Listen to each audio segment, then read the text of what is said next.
Tajami, tanya, jawab, mikir. Tajami terus pikiran Anda dengan kebenaran firman Tuhan dan itu yang akan mengubahkan hidup Anda. Sang juru selamat yang tidak bisa menyelamatkan dirinya sendiri di atas kayu salib. Ini perkataan atau pernyataan dari saudara kita. Benarkah demikian? Jawabannya tidaklah benar. Yesus juru selamat. Apa maksud daripada juru selamat? Ya, cerdaslah dalam beriman dan temukan kebenarannya. Sebenarnya inilah bukti kebenaran Alkitab yang adalah firman Tuhan.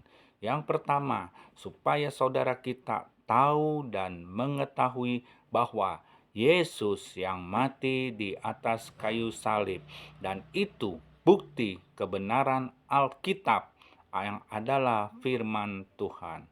Yang kedua, namanya manusia yang begitu mengalami penderitaan dan aniaya karena siksaan yang begitu kejam. Apakah ada manusia yang bisa bertahan dan tidak mati? Tentu tidak ada. Semua manusia pasti akan mati, apalagi jika mengalami seperti yang Yesus alami. Dan bukan masalah matinya Yesus, bukan sebagai juru selamat karena dia tidak bisa menyelamatkan dirinya sendiri, tetapi ini juga bukti kebenaran Alkitab yang sudah dinubuatkan dalam Yesaya 53. Yang ketiga, dalam tulisan Rasul Paulus yang saudara kita juga katakan bukan firman Tuhan, justru memberikan kesaksian dan pernyataan yang sama dengan apa yang telah dilakukan oleh orang-orang Yahudi yang menyalibkan Yesus. Ini juga bukti kebenaran Alkitab. Yesus mati sebagai manusia. Filipi 2 ayat yang ke-8. Dan dalam keadaan sebagai manusia, ia telah merendahkan dirinya dan taat sampai mati, bahkan sampai mati di kayu salib. Yang keempat, bukan Yesus tidak dapat menyelamatkan dirinya sendiri, tetapi Yesus justru menyerahkan nyawanya untuk mengambilnya kembali. Yohanes 10 ayat 17 dan 18. Bapa mengasihi aku, oleh karena aku memberikan nyawaku untuk menerimanya kembali.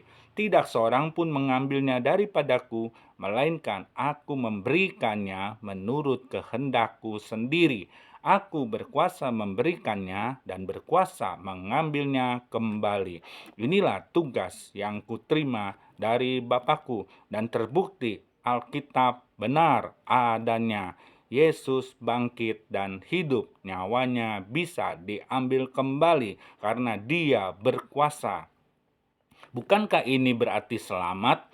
Yang kelima, mungkin banyak orang yang ketinggalan pelajaran, hanya tahu Yesus mati, tetapi tidak tahu Yesus telah bangkit dan hidup, membuktikan Dia dapat menyelamatkan dirinya dari kematian.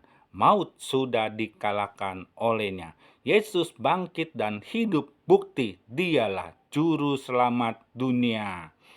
Yang keenam, justru kematian Yesus itu membuktikan Dia juru selamat semua manusia yang sudah menyelesaikan semua masalah dosa-dosa manusia melalui penebusannya di atas kayu salib. Darahnya itu yang akan menyucikan dan membenarkan setiap orang yang percaya kepadanya. Yang ketujuh, kematian Yesus bukti kasihnya kepada semua manusia dan janjinya untuk menyelamatkan manusia digenapi. Dia datang ke dalam dunia untuk menyelamatkan manusia, bukan untuk menyelamatkan dirinya sendiri atau melarikan diri dari misi tugasnya untuk menyelamatkan manusia. Yesus disebut juru selamat karena Dia dapat menyelamatkan manusia dari dosa dan kebinasaan dan memberikan hidup yang kekal bagi setiap orang yang percaya kepadanya.